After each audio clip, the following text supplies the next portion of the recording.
warm welcome to you. I can talk about them at length, where we do not want data to go out, and it starts from the top. So all of us normally carry our laptops, and those laptops have got all kinds of firewalls. So I don't have a choice but to give you a presentation from the laptop. So it's not because I want to take more time, but that's what technology does to you. Just give me a couple of moments. I think it should get loaded.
Best way would be to hold on to those questions. I will have a session at the end of the presentation where I'd like to take questions.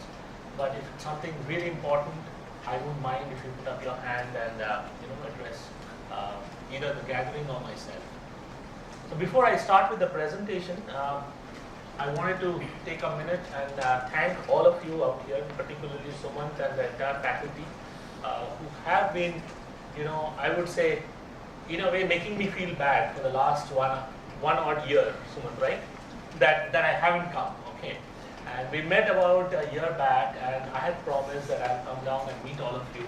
I'll also spend time and probably take one-on-one sessions for groups. But unfortunately, I couldn't make the time. So my apologies, and I hope this meeting, this visit, is just going to be a start for an association that all of you will have with Biocon. right?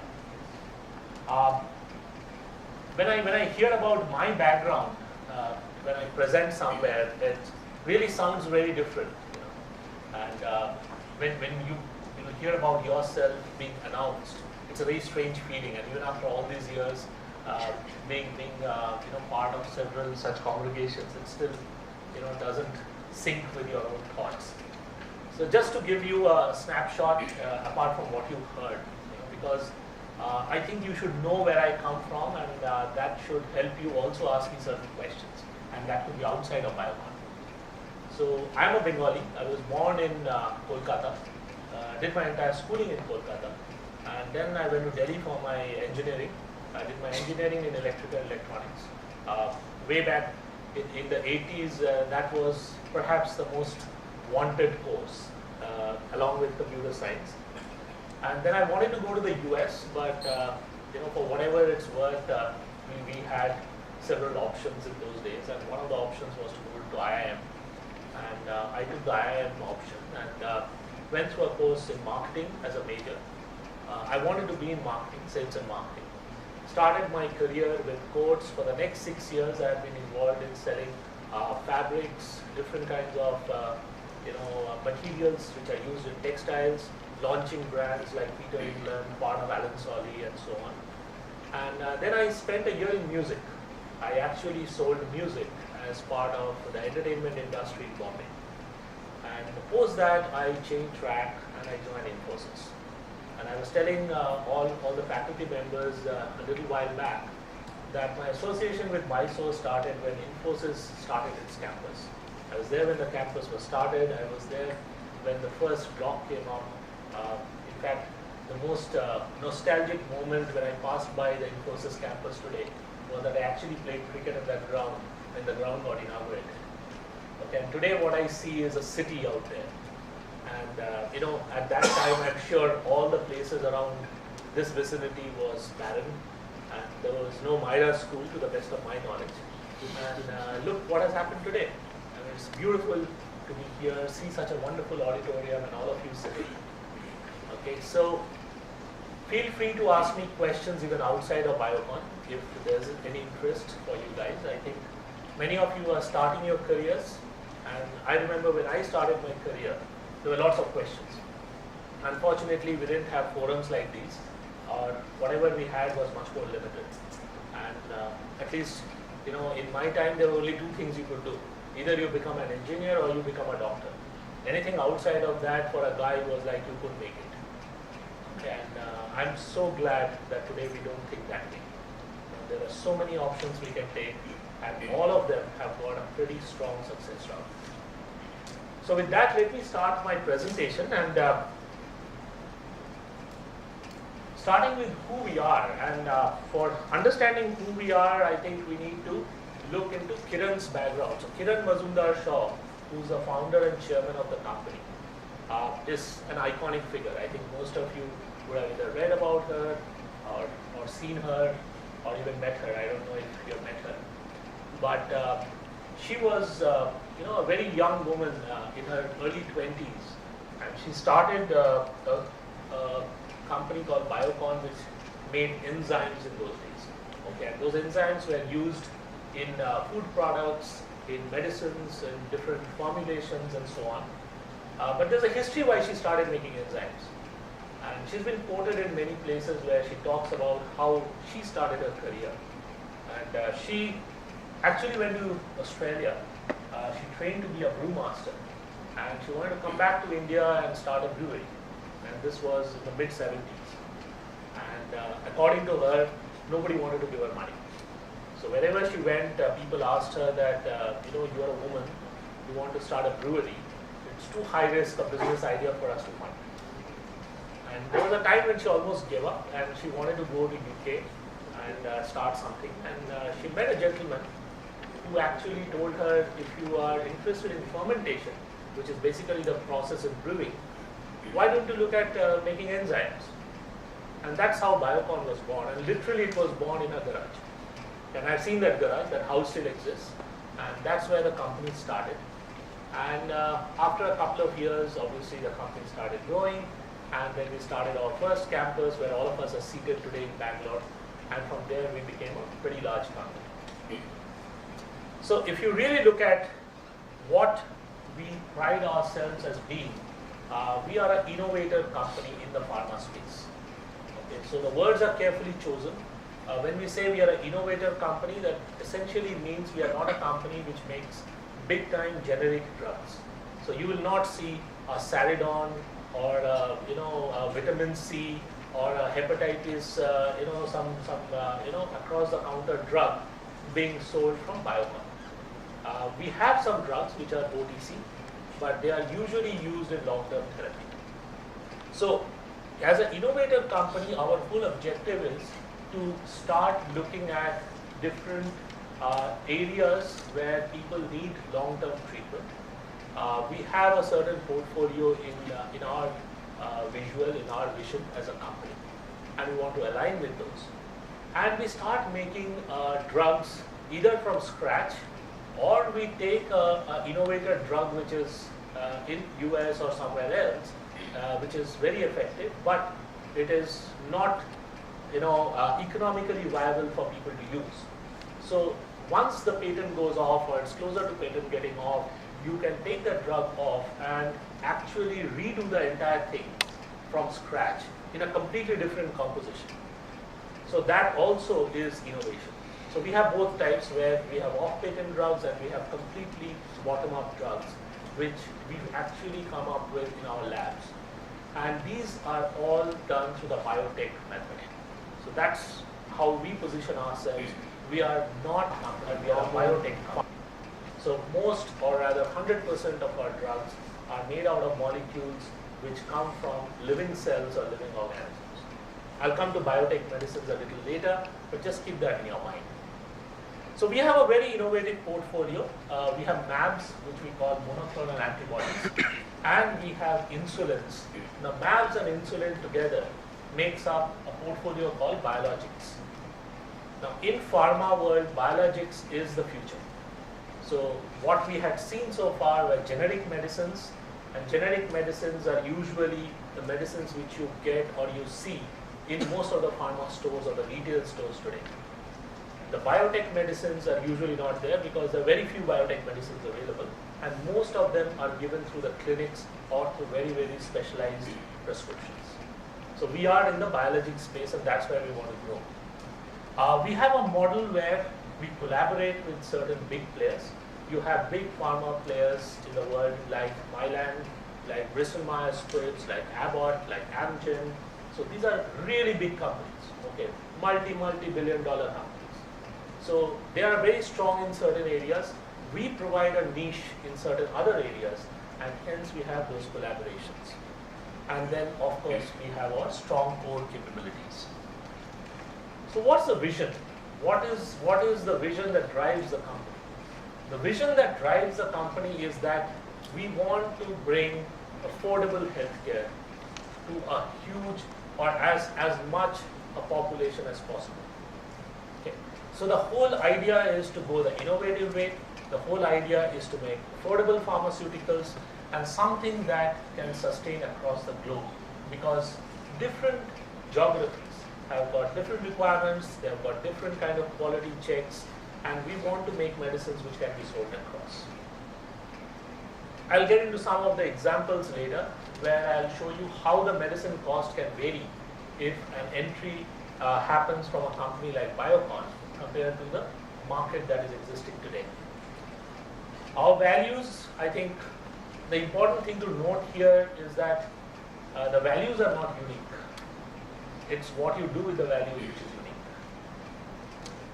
Any company, if you go through their values, they will talk about integrity, they will talk about getting into collaborative behavior, performance centric approach. These are all standard terms and values.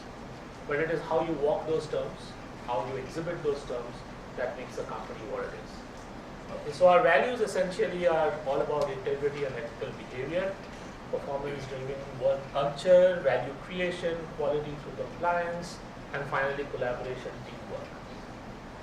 But long time back, somebody told me this example and I quote it very often. Values are like those tracks on which a train moves. It's true for us as individuals, and it's also true for a company, or even a country for that matter. So the train is moving on those tracks. Now the train can go fast, very fast. Okay, you have one of those monorails and something else, and it will go at the speed of 200 or 300 kilometers per hour. But at the end of the day, you have to be on that track. If you move away from that track, then there's going to be an accident, and then the train doesn't exist. So the values are those rails which guide the company or the individual to move. I can keep moving, I can keep running, I can keep walking, but I can't go off the rails, right? So this is how we have moved across the years. So 78 to 99, we are an enzymes company. So 20 years, we practically sold enzymes. And we were very happy, we were making nice profits, and it was a very simple business plan. Okay, but towards the end of 99, 2000, we actually went through this whole thinking process saying, what do we really want to be going forward? And if you know Kiran or if you follow Kiran, she's one of those people who's very full of energy. She's so full of energy that she makes people like us feel that we are old. Okay, I'm not that old. Okay, so she said, look, I want to be in the next wave of pharma. And the next wave of pharma, because she was well connected to the West Coast, was biologics. And she said, I don't want to be in enzymes, because if I be in enzymes, I can't focus on biologics. So imagine in the early 2000s, after a very successful IPO, in those days we were oversubscribed many times and we were rated more than $1 billion. She said, I want to sell my enzyme business. People were shocked. They said, look, this is your bread and butter. I said, I really don't care. Let me sell the business out. So we sold the business to Novozymes. We were only too happy to lap it up. And we started our biologics journey. So today, when you look at all these different milestones, post 2004, 2005, all of that is related to biologics and what we have done in getting into new areas, getting different milestones and setting up factories and getting approvals for launching products. So, today when you look at the company, there are two parts. One is Biocon as we know it, and that's a company I'll speak about most. But we also have a company called Syngene. Syngene is a CRO, which is an outsourcing model of clinical research. We call it a clinical research outsourcing company. And we recently went public with that. And it was oversubscribed about 31 times and rated over $1 billion, because that's what the projection is. And today, if you really look at Syngene's revenue, it would be somewhere in that $200 million range, or a little southwards of.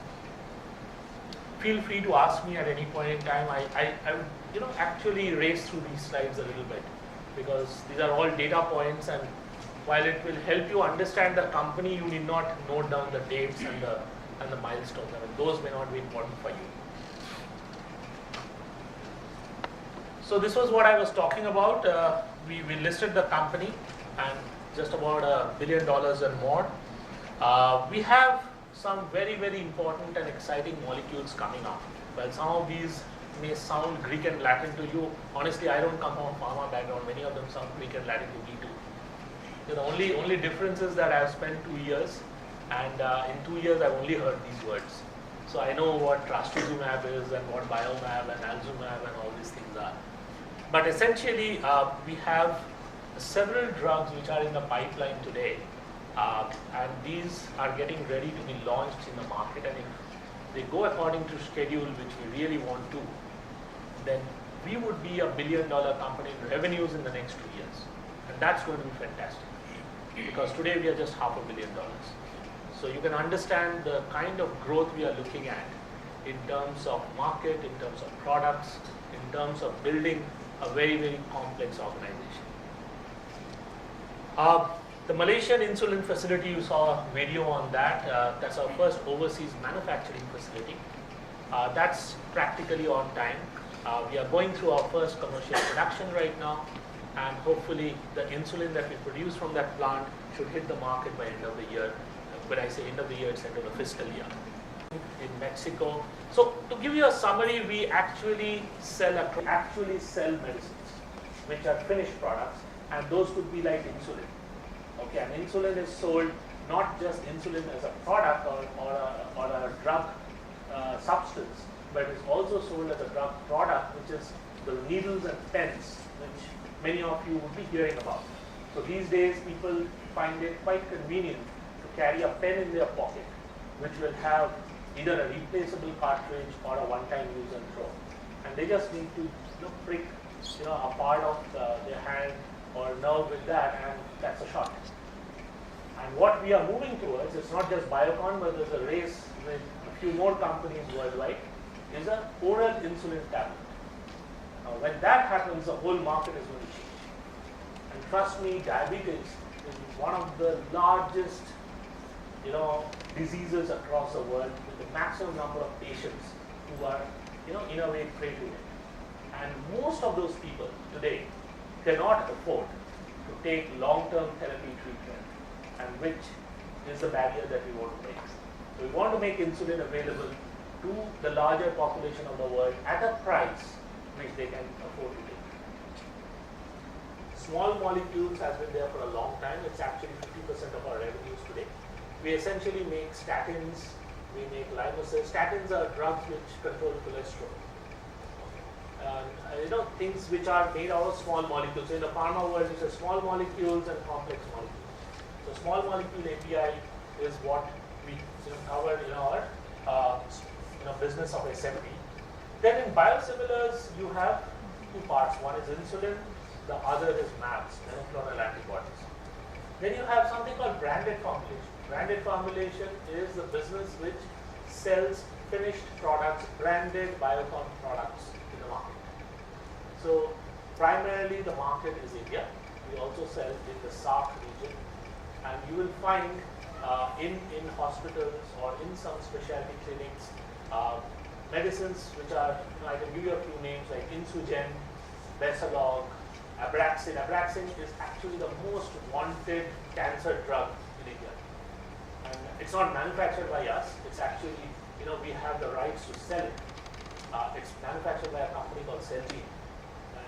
It's a global giant. And Abraxane is sold in India only by Biocon. And similarly, you have a whole lot of drugs like Alzumab, Canmab, and so on. So all these medicines are sold in India through the branded formulations business. Then you have novel molecules where you have the oral insulin, discovery stage going on. You have several other medicines which are for cancer and psoriasis and similar, disease treatment which are coming up. These are molecules where you do a path-breaking grounds of design. And it goes through several stages. There's a development stage, there's a preclinical stage, there's a clinical stage, then there is a stage where you actually go through a whole lot of approvals, and then there's a commercialization of the product. Finally, you have Syngene, which is a CRO, and I'll have a slide on that, and I'll talk through how we manage this. And that helps us get people both from Singapore and from Malaysia. So it's a fantastic facility. Yeah, sure, please. Yeah, absolutely. So there were two reasons, Shalini. One was that we wanted a factory or a manufacturing site outside of India. One was business continuity planning. And two, we wanted to explore how we can leverage talent which is outside India. Because otherwise what was happening, we had to bring in everybody in India, which was not feasible beyond a certain structure or number. We went to Vietnam, China, Singapore, Malaysia, all the drugs that are available. It's very, very different. So this is one of those wonder drugs which have been accepted around the world. And that's what happened, because once we launched our drug at 20,000, the innovator had to come down to 40. Okay, they're still having a double price, but obviously that's something that the brand obviously will own for a period of time. Now, in a recent interview, that came up, I'll not name the company, there was this huge issue about the US market and the amount of money that the government is spending today on healthcare. And some of these medicines are almost so expensive that the normal person in the US cannot try. And the company was asked, why are you putting the price at this value when you can bring it down? And the chairman just turned around and said, hey, you know what? I don't make medicines for the masses. I make medicines for people who can afford them. So either they buy my medicines or too bad. Think about it for a minute. And I'm not blaming the company. Obviously, the company needs to make profits. There's millions and millions of dollars which has gone into research. So obviously, they need to make that money. But look at it from a patient's perspective. I'm a patient. I need to have that healthcare drug. I know there's a drug available, but I can't touch it. And even if I can probably go through half the treatment because I can't afford the rest. So that is where we come in. We have come up with certain labs which are completely path-breaking in terms of prices. There's an oral and throat cancer medicine. There is a breast cancer medicine. There is a psoriasis medicine. All of them are listed out here. I mean, these are things which completely change the entire market scenario. And that's what is the DNA of Biocon. It's not just another pharma company. Yeah. Talking about Syngene, we have, what I was saying, the early phase is called the discovery phase. And in that discovery phase, the site has a lot of material. So let me just explain to you how it works from a layman's perspective. Let's say I am a pharma giant in the US. Take any company. So I want to come up with 5 new drugs in a particular therapeutic area, right? And each of these drugs will have a complex molecular structure. Now what do? I have two avenues. One is I do the entire research in-house, or I outsource the the research for the initial stages, and I take it from a point where I have shortlisted, let's say, 5 molecules for, 1 product or 2 products, instead of going to 100 molecules. Now that's where companies in India or the third world came in saying, look, I'm going to do the discovery for you, and I'm going to bring down that entire shortlist from 100 to 5. Now what happened? Now obviously that gave a huge cost leverage to the US economy or the big pharmas and all of that. But at the same time, the Indian pharma industry started making money because that part of the process is also expensive. It's not like a simple dollar conversion. But doing it in India, you are saving so much money that you can actually invest in more drugs. So from there, the Indian companies started building value, like we see in the BPOs today. Earlier it was just a call center. Today the call center has moved into a knowledge center, and now it has moved into an analytics center. Okay, and many of the centers actually in the Western countries are actually stopped because they say, look, I'm getting much more value out of India. So similarly, Syngene has gone much more ahead from just shortlisting molecules. So for some companies, we do the entire research and take it till the clinical stage, and then they take the drug to the market. So that's broadly the explanation of a CRO. We have tie-ups with Baxter, we have tie-ups with Abbott, we have Amgen. These are all tie-ups that we have. The important thing for a CRO is that you need to build integrity, because there are very clear partitions, because these are all very highly leveraged IP products. The intellectual property cost is extremely high. So you need to maintain that confidentiality and give the customer that confidence that, look, you are safe. There's no way the information is going to come out. That's what we do. So I was talking about some of the, so we have actually exclusive labs for them. Like if you go to Infosys used to have exclusive, areas for Cisco, for Verizon, and so on. So these are actually companies which are having almost like a pseudo office in the Infosys campus. Similarly, we have a lab which is dedicated to DMS. This is very close to my heart. We do a lot of CSR, corporate social responsibility. If you look at the government's proposal, the company has to spend 2% of its profits in terms of CSR, and that needs to be mitigated over a 3-year period, and so on and so forth.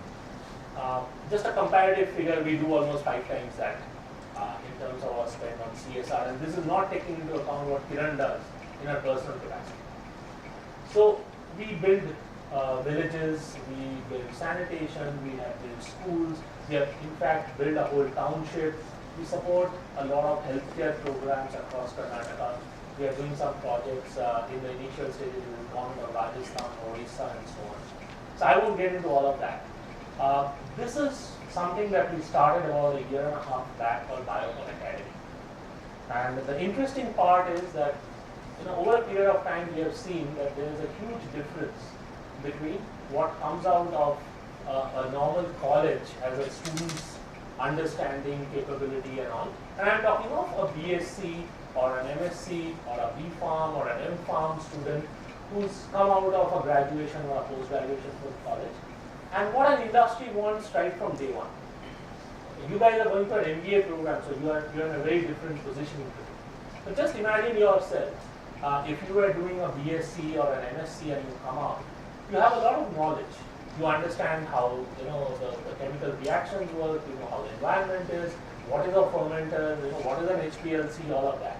So you never worked in one. So either companies take you and train you over a 6-month period and say, okay, now you're employable. Or the company says, hey, you know what, please go and get trained somewhere else. I will pick you up once you know what, and how to operate. So I think, it's not the right, approach to either the student or the industry. And so a lot of places we are building these bridges. Somewhere the government is building it, somewhere the industry is building it. So we started this finishing school called Biocon Academy, and we did a tie-up with an institute in California called Keck Graduate Institute. And Keck Graduate Institute is a focused institute on biotechnology areas.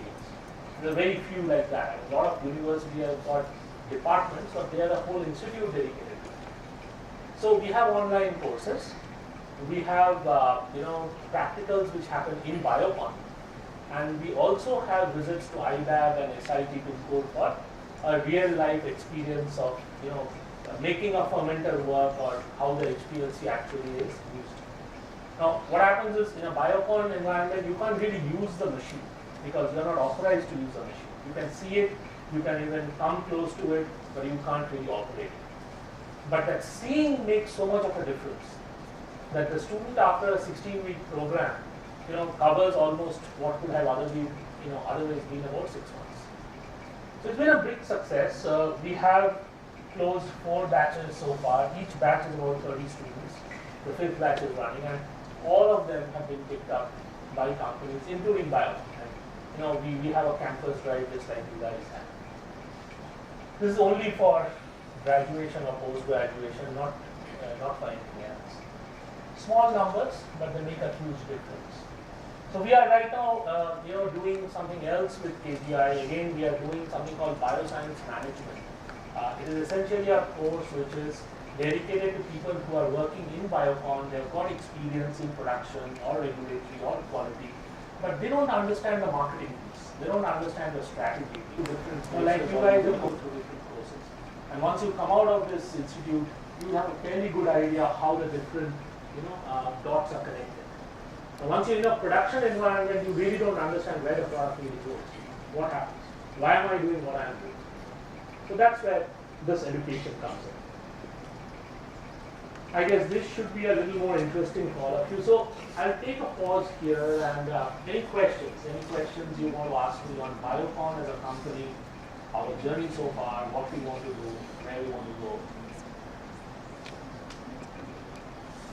You can hold on. I mean, if you want, I'll have an exclusive pause for questions. But if you have anything, you can ask me.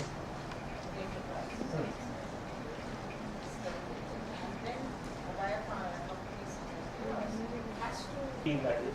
This year's ranking is supposed to come in October. So the first year we were about 19 out of 20, and the next year we became 6 out of 20. And this is a rating done by the Science magazine, which is very highly regarded in the scientific world. And what it shows is, it's not about the size, it's not about your revenues, it's not about your product portfolio, but how people in the scientific world sees you as a company. So it's not about polling, okay? And you see there are different, what should I say, surveys which go on every year. Best business schools, best companies to work for, great places to work. each one has got a certain way of doing the survey. So this particular survey is done by people or through people who are in the scientific world. So Biocon has been rated pretty high. It's a sixth, and there's a top Indian company in that entire list. Because everybody above that are global companies, and some of them are really big innovator companies. So this is how the careers section look like if you ask an HR person in Biocon. So we have research and development, and that's where my doctorates, postdocs will usually go. Then I have operations, and operations could be pure manufacturing operations. It also could be operations in very, very specialized area like, fill and finish, or areas where I'm making devices. So that also is operations. So usually in these areas you prefer a person who's got a post-grad degree. Okay, MBAs are more in terms of managing those outfits, but ideally the MBA also should have a background in biotech or chemistry, something like that, where the person really understands what's going on.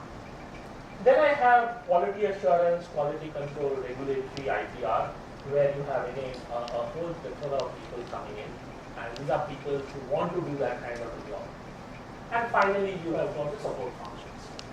So if you really look at the company, what we look for are three types of people. One, who are the doctorates and postdocs who want to do research. Two, people who are aligned to production or production planning or something related to production. Third are people who want to come into the support services.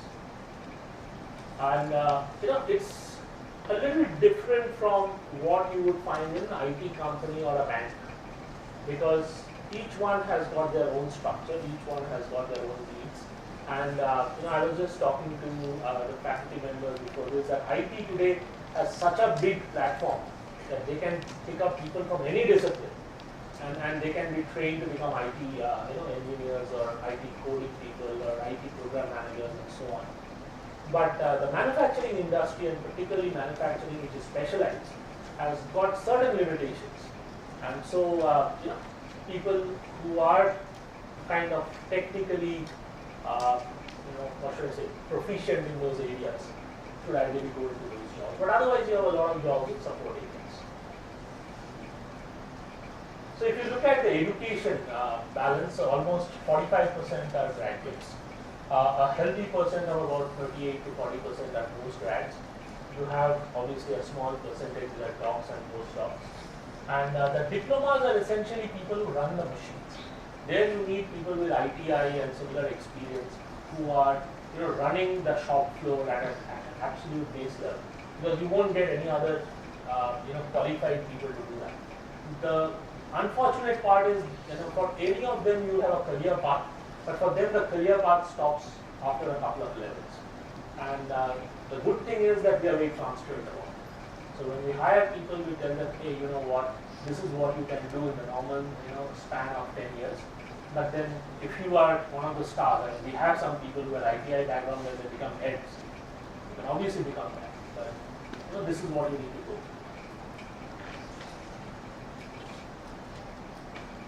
So we have a lot of people whom we hire internationally, and these are essentially for R&D, for specific manufacturing jobs, for quality and regulatory areas. And these are people who are either returning Indians or people who want to come and work in India. And if you look at my entire employee pool, most of the people we have are Indians, whether they have worked in India or abroad. We do have international employees, but they are mostly stationed at their base locations. So why do they join us? I mean, why have the employees joined us? And we did a survey, last year and the year before. And what they actually say, in summary, you can read all the factual statements. But what they actually say is that there are two things which make Biocon very, very different. One, it is a very, very entrepreneurial company. So the entrepreneurial streak actually flows down from Kiran, and the entrepreneurial streak essentially gives a person a whole lot of accountability to run. So if you really think of yourself as an entrepreneur, what you will see is that you have to take risks, you'll have to run with what you think you can do and more, But finally, you are accountable for what you are doing. It's your money, it's your job, it's your production, it's your facility. So that's the way we actually groom our employees, saying, look, whatever you can do, even more than what your responsibility is, please go ahead, but you are accountable for it. Don't come back and say, look, somebody else has not done, so I couldn't do what I'm supposed to do. We don't like that. So the essence or the basic DNA of the company is entrepreneurship. That's number one. Number two is we are very highly innovative in our DNA. So we like new approaches. We like people coming and telling us, can I try something different? And not always in production, not always in quality. In different places, even in support functions. Can I approach it this way? Can I do it some other way? And we are very appreciative of it, saying, please go ahead. Then if you make a mistake, it's okay. At least it's a calculated mistake. So these are the two things which set Biocon apart from any other companies. So if you really look at people who stayed with us, every year we have an annual day called Biocon Day. And last year I remember I gave away more than 100 awards to people who have stayed with us more than 10 years. And it went right up to 30 years, which is the start of the company. The current CEO has been there for 25 years. He's just completing 25 years this month. This year we are giving, I think, more than 200 milestone awards for people completing 10 years and another 100 plus who are completing 15 and 20. So there are a lot of people who have stayed with the company and grown with the company. And it doesn't mean I don't have attrition. I do have attrition. But the attrition numbers are more at a junior level, at levels where people have come, spent some time and they wanted to go to some other place. But once they cross that threshold, there are very few people who are actually left behind. And I cannot say that I'm a Google. I have friends in Google. I know the culture. It's a very, very different culture. But considering that I'm a manufacturing and an R&D organization, we pride ourselves as being one of the unique ones. We have something called internship opportunities. So what we do is most of the fresh people who come out of college, whether they are masters or bachelors, we usually take them through the internship route. The internship could be for project-based, 2 months or 3 months, or it could be like a work internship, which is up to 6 months. And then they get absorbed if they do well. So that happens to most of the graduates or postgrads. At any point in time, I'll have more than 200 interns. I think what is very important is the point which is third from bottom. That's what at least I look at when I interview people. Some of the other leaders who have been with the company for a period of time, you will find that questions are very directed towards how do you handle something? What kind of an approach do you have? Do you own what you do? So that's what we look at. Sorry. My apologies. So these are some of the citations from employees. This guy joined us as a fresher. He's now handling 3 geographies as a sales general manager. This lady is part of my team. She joined a couple of years back. She handles the entire MIS and she's also the central spot for campus and other activities. Joined us from IFIM, a business school in Bangalore. That's a side for questions.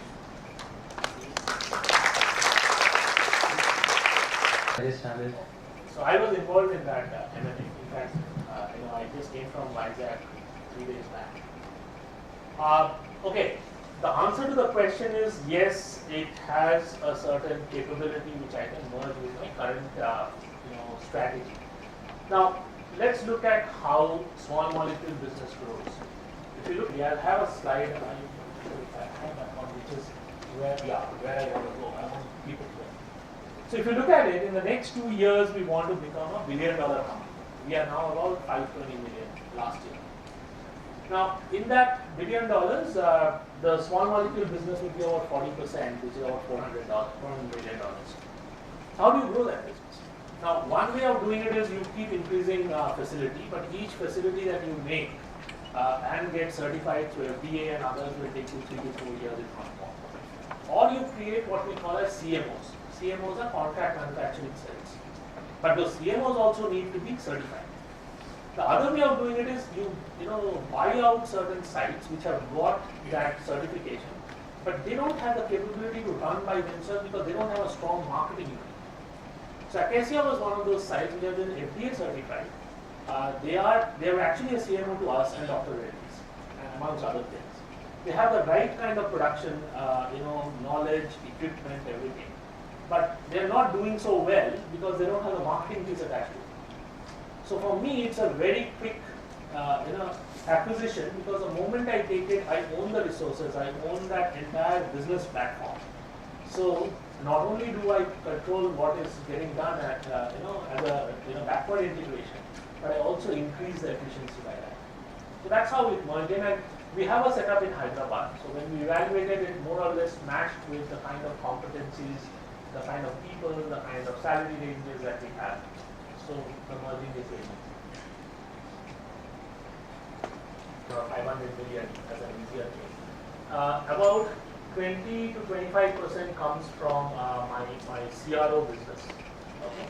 My India business is about 500 crores.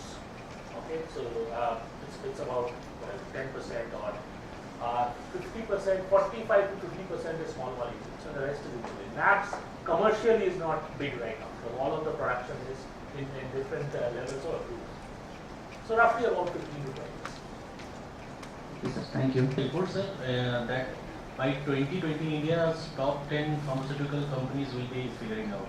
So how come Biocon will figure in that generic market? Means what are your plans and strategies from Can you repeat that? Top 10 in the world? In the world top 10? Yeah, world top 10.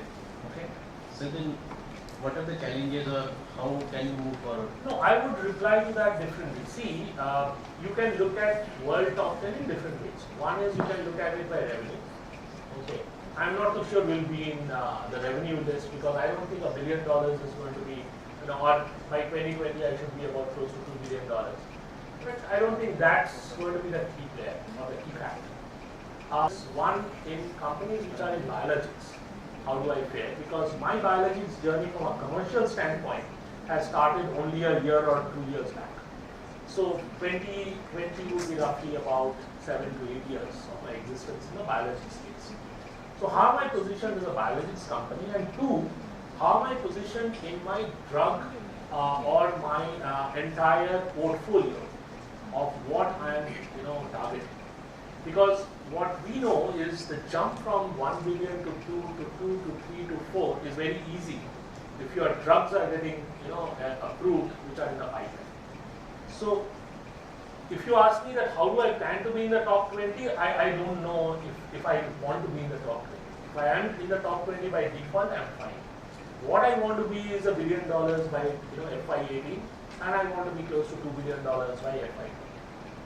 So for me, it's an internal target, but that actually goes with the kind of drugs that I want to launch. That's more important.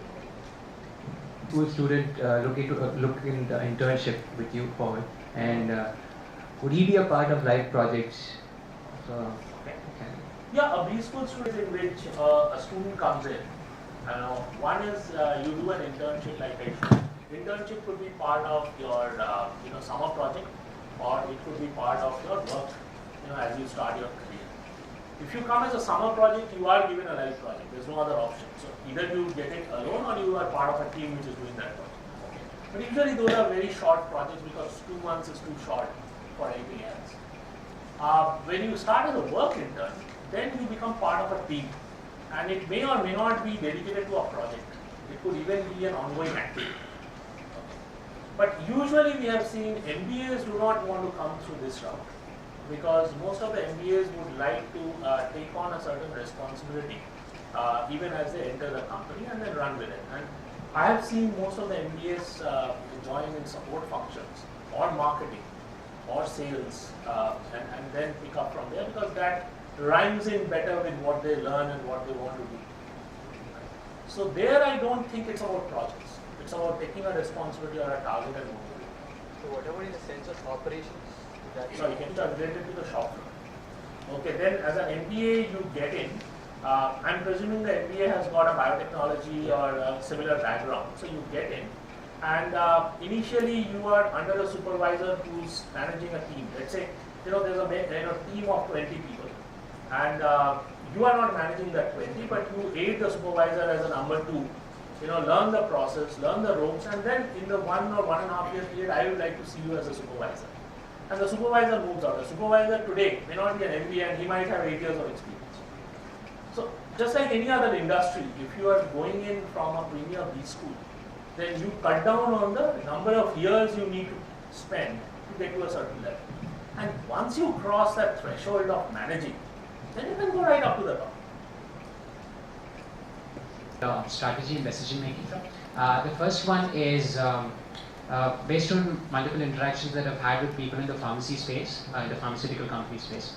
I do understand that there are three key factors that they take in. One is detection, or the second one is prevention, and the third one is cure.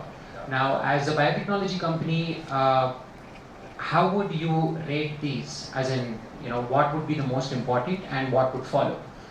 This is my first question. And the second question is, as Biocon, what kind of preemptive technologies do you build for issues that might plague the world in the future? As in, say, for example, diabetes, as you know, dangerous diseases that is basically being diagnosed with for people. But given the levels of pollution, or even something like depression, for example, these things pretty much seem to be taking a very important, so what kind of preemptive actions does a company like Biocon take to tackle these situations? Good question. So I think both your questions are related. Okay, so both finally go back to strategy. Okay, so first things, as a company, I have identified a certain set of disease areas or therapy areas that I want to work in. So let's take some of the areas that I work in currently. So diabetology, cardiology, oncology, immunology, nephrology. So these are 5-6 areas that I want to work in. Now, just because there is a whole lot of new diseases coming in, it could be the autoimmune space, it could be in let's say a space like we had some viral diseases, all the dengue fever and all of that was coming in. And I remember I was in a podium and somebody asked me that one of your neighbors have come up with a medicine, like microlabs have come up with a medicine for dengue fever. Why is Biocon not taking on it? So I think it rhymes in with the answer that I am giving you, that as a company we need to choose the spaces where I want to work in. Because there are so many different areas in medicine. I'll give an example, ophthalmology. There's so much work which is happening in ophthalmology. But I don't want to be in that space. Now you can question me why I don't want to. I think the answer to that is, and we can get into a debate, but the short and sweet answer to that is that every company needs to choose where they want to build core competence. Nothing is bad or good, but I cannot be everywhere. And if I spread it too thin, then I won't go deep. Right?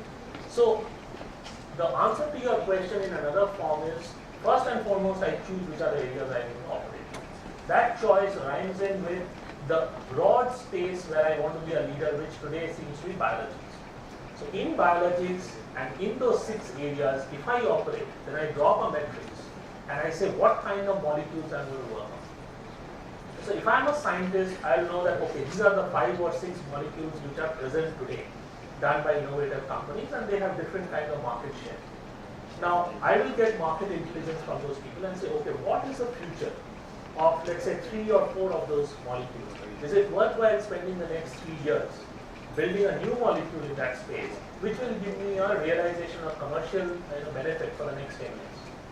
So that I will choose, and then I'll start working. Now, like I was telling Shalini, that what happens is I choose 5, and I finally get 2.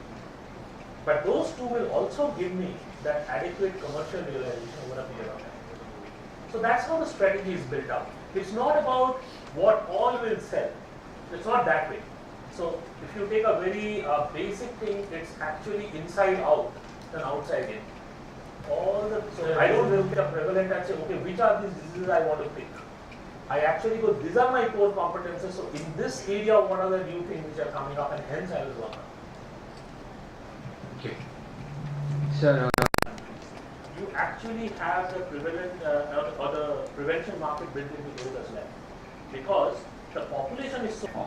In the career section slide which you have shown us, I have not seen any data analytics department specifically in Biocon. Is there a analytics department available or planning for something? No, it is not an analytics businesses. So if you look at any of, I showed you 5 business units. So all those 5 business units have got a common set of people, and they are program managers, they are analytics people, and there are people who are doing the strategic visioning. So this is common for all the businesses. So you will have a central MIS team for each business. It could be 2, 3, 4 people depending on the size of the business who do the crunching of data. And there is a central MIS team which is residing in the marketing department. And then you have a strategy team on both sides. So the way it works is that the central strategy team will come back with market input and say this is what we want and this is how we want and this is where we want to sell. The internal strategy team will say, okay, I'm planning according to that, but I have more knowledge about the product than you have because you have more market knowledge. So I will tell you where you should be looking 3 years down the line. And I will go and create that connection where the marketing guy will go. So that's how it works. So it's a metric stuff, but there is analytics built into the thing. Okay, sir. Thank you. Discovery through analytics. Is it something that We do that in Syngene. In Syngene, which is an exclusive company doing CRO business, there we spend a lot on discovery analytics. We have a set of people in my R&D team who are doing that, but the quantum of analytics which go into the discovery part is much more in Syngene because that's a bread and butter. I have another question. See, diabetes, cancer, etc. Yes, it is the number is more and all that. But there is one area, rather area in the sense of, there are certain diseases which are not in the list of multinationals because it doesn't affect. Say, are you doing something for India? The diseases. So I will give you one example. You're right. One example is in cancer. There are different things or different parts of the body which get affected with cancer. The throat cancer, because many Indians chew tobacco and pan and gutka and all that stuff, and they have oral cancer. Now, most of the multinationals don't address this segment. But we have come up with a very, very potent drug for only oral cancer. And that's primarily being sold in the third world country. So, within my therapeutic area, if there is something that I can do for India, I will definitely do that because I see a market and I see a need. One is commercial. The other is I find a need because I want to address more patients. But I would go into ophthalmology or something else because in India that's also a prevalent segment. So within the segment I will. Coming to give a talk in my so I have googled about Biocon. One of the links that I found out was that Biocon offers a certification program in ISB in business analytics. So may I know the objective of Biocon in offering that program? Absolutely, I'm happy to tell you. So CSR, which is not related directly to business. Because a lot of companies can do CSR, like I can do healthcare programs. And in a way I can say, look, this is my core competence, so I'm doing it. So Kiran actually invested in this program about 3 years back, 2.5 years back, where we teamed up with the ISB faculty and said, look, analytics is something that we all need. And there are not too many courses in India which offer exclusive analytics for experienced people, not professionals. So that's how the program was born. There's a professor called Professor Beam out there, and he's what I do. So we built this program, and Biocon obviously sponsored it. And the idea was that we'll run it for 3 to 4 years, and we will have concurrent batches. So each batch will have 30, 40 students and all of that. And we will pick up people who are either working in analytics or they have some work experience and they want to get into analytics. And it will completely focus on that. So that's how the course was born. And today it is so successful that they are building a lab on analytics. Okay, and we are actually discussing how we want to do about it and all of that. Similarly, we sponsor a course in Trinity College. Similarly, we sponsor things in the US. I'm currently looking at something in Australia. So these are different initiatives that we do where we feel that a sponsorship or an initiative can really come in handy for a larger set of people. There's nothing to do with Biocon. In fact, I've not hired anyone from that group. Okay. But it's purely from that perspective. Is it a part of your CSR activity? It's part of the CSR. Thank you, sir. Yes. Last year, Biocon was forced to. know that internationally the pharmaceutical industry growth has been decreasing. It was 938 and it has been increased this year to 942 billion or something. The rate was very The low. CAGR you're talking about. Yeah. Figures, okay. Yeah. So it's mostly because of the generics market and no innovations are coming up. So as far as I understood, like you are also into the generics market. To a very small extent, yes. So how you are going to tackle that situation, because more and more amount of competition is going in that particular market. So that's why if you look at, I want to get into biologics. So in biologics, the growth that is forecasted for the next 15 years, 10 to 15 years, is very healthy CAGR. Because it's very difficult to get in. So any company which is trying to get in will take a long time. And the companies who are already there with molecules in the pipeline, they will have a pretty good run. So if you look at our CAGR, it has been put at 25% and above for the next few years, because that's the time when the molecules hit the market. But don't worry too much about 942 and 949 and all that. You know, it's like a food industry. Unfortunately, people will fall sick and people will take medicines, and with most of time, medicines are actually becoming more expensive. So, you know, I don't think that's the right thing. Yeah, the growth rate might be. And a big part of the growth rate is also coming from countries like the US, who spend an enormous amount of money on healthcare. It also depends which president is taking what resolution. So, you know, it's definitely growing, but the growth is primarily going to be coming from biologics and similar segments than generics. That's true. And my second question, big market, regulated market. So you need to have ANDA and DMF approvals That's good. to sell Yeah, I there. do. So to what extent your drugs are being getting those approvals there? So, you know, I'm happy somebody knows about ANDAs and DMFs. Okay, yeah, they are important if I have to sell a drug in the US and also to some regulated countries. So for that, what happens is you need a filing, you know, a sequence. So you need to complete your clinical trials, then your dossier is ready. When the dossier is ready, you file for an ANDA. And you know, it goes through certain sequence of approvals. So like I said, there are a whole lot of molecules that we have as of which are going into ANDAs one after. So this year we hope to file 4 ANDAs, which is huge for a company. Okay. Now so far our results with ANDAs has been very, very positive. But then we don't have a critical number to comment on. So we are hoping that have confidence in the chemical composition or the molecular composition of your product. There's no specific reason why you will not get an approval. The product is getting made. So unlike some of the other companies, and I'm sure you have read about the companies who have got a 483 and hence, you know, they almost had to shut down shop. Okay, in Biocon, so far we have got a completely clean record from FDA inspection, and these days FDA inspection happens once every month. If you look at all your facilities, as I speak, there's an FDA inspection going on. So you need to come clean, because once a company has a track record that the FDA inspections are clean, the regulators also look at it in a different way. So yes, I mean, and what we also need is an ANDA team in the US, which we have, and we are building on that. So there are a set of people who are dedicated for getting the ANDA and the DMFs, and there are scientists who are working on the molecule. So it's a pipeline. And Okay, I got it. So you're talking only on the headcount part of it. exactly. Okay. So what we do is we have a calendar year from April to March. Okay.